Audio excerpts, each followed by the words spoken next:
सबैबाट ऋण लिएको छु, आफन्तबाट आँसु, साथीभाइबाट पैसा, समाजबाट हेला अनि माया गर्ने मान्छेबाट ढोका लिएको छु गोविन्द दाई। कसलाई सुनाउनु गोविन्द दाई यो मनको पीडा? साथीभाइलाई सुनाउ भने मजाकको पात्र बनाउँछन्, आमालाई सुनाउ भने आमाले चिन्ता गर्छिन्। रुनु भएन, चिच्याउनु भएन, जे छ मनैमा छ दाई।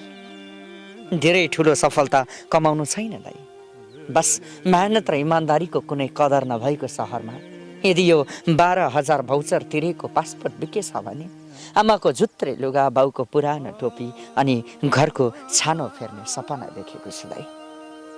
झर्दै गरेको तारालाई देख्दा पनि केही माग्ने आता आएन दाई।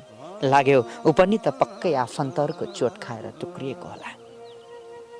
म छु नि तिम्रो लागि भन्नेहरूको पछि कहिले नलाग्नुस् दाई, किनकि तिनै व्यक्ति हुन् भोलि समय आएपछि तिमी को हौ भनेर प्रश्न गर्ने। कसैले खबर सोधेन भनेर नराम्रो नमान्नुहोस् गोविन्द दाई, किनकि यो दुनियाँमा खबर सोध्ने कम अनि खबर फैलाउने धेरै भेटिन्छन्।